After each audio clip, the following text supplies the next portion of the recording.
Sawasdee krap, you are watching Thailand News Today with me, Jet Gunther.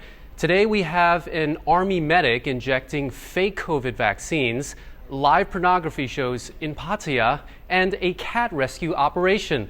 That's all coming up in today's show.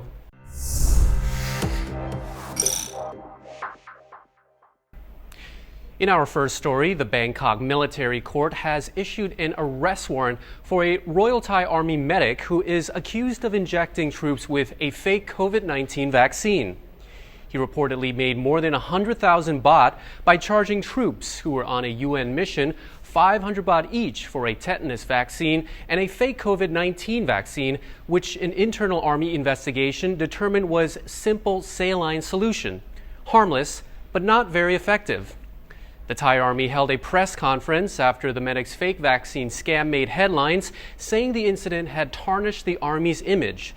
The field medic, who was also a lieutenant, injected more than 250 Thai troops stationed in South Sudan on a UN peacekeeping mission with the fake vaccine, claiming it was the head doctor's order. An Army spokesperson says the medic was in the Thai South Sudan Horizontal Military Engineering Company and is a serious disciplinary offence and also violates ethical standards as the wrongdoer is a doctor. Meanwhile, the governor of the central province of Samut Sakhon is slowly recovering after more than 2 months battling COVID-19. Wirasak Wichit Sangsi tested positive for the virus in late December and subsequently ended up on a ventilator for over 40 days. It's understood Wirasak's time on the ventilator was a record for the hospital, and at times medics were unsure if he would recover. Medical officials now report that Wirasak is now off the ventilator and is able to breathe normally, as well as talking, walking, and eating unaided. The governor's symptoms improved over last week, but he remains under close medical supervision. The central province was the epicenter of the second wave of the virus, which emerged late last year. Pattaya City Police inspected a nightclub after reports that the venue was hosting pornographic shows over the weekends.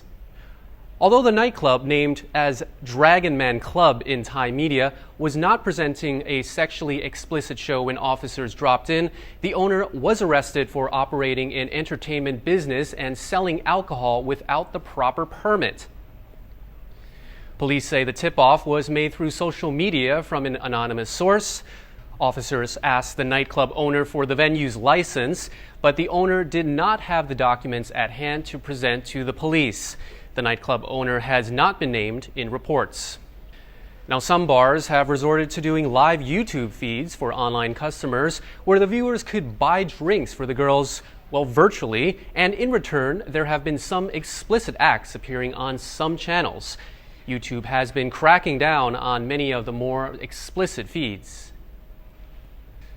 The Thai government has approved a budget of over 6 billion baht to procure an additional 35 million doses of COVID-19 vaccines. The budget was approved at a cabinet meeting yesterday. The budget will be divided into 5.6 billion baht, which will be spent on AstraZeneca vaccines, with 700 million baht going on preparation and rollout at a local level. It's understood officials expect to take delivery of the new consignment at the same time as it receives the 26 million AstraZeneca doses and 2 million Sinovac doses already on order. So in total, this will give Thailand 63 million doses. It's understood the Public Health Ministry is also in talks with other vaccine manufacturers. Johnson & Johnson has already begun the process of applying to register its single-dose vaccine in the kingdom. Thailand currently has a limited number of vaccine doses, with high-risk provinces and groups being given the priority. The government plans to open vaccine registration to general members of the public in the month of May. The COVID-free islands of Koh Samui, Koh Phangan, and Koh Tao are now offering special discounts and privileges to tourists until the end of April. Over 80 tourism operators are taking part in the program. Surat Thani, which includes Koh Samui, is one of 4 provinces to receive the first delivery of the COVID vaccine after being considered an area of economic significance, along with Chonburi, Phuket, and Chiang Mai. Central World in Bangkok is hosting a 3-Wonder Island tourism promotion from March the 11th to the 17th of this year and showcasing special discounts from 50 tourism operators on the 3 islands. The Tourism and Transport Authority, along with Koh Samui Tourism Promotion Association, are organizing the event. The diving island of Koh Tao is offering the Dive to Nature project to promote eco-friendly tourism. Visitors can elect to take part in ocean and beach cleanups or coral reef restorations, among other activities. The island is also promoting a new ecotourism route development that caters to tourists in a new normal era. To find out more, visit Koh Tao Tourism Association. Bangkok Airways, Koh Samui's only airline, is now offering a special one-way fare on the Bangkok to Samui or Samui to Bangkok sector starting from 2,000 baht. The Bangkok Airways monopoly has always been a problem for travelers to the island, having to pay fares 3 to 4 times higher than the national flight average.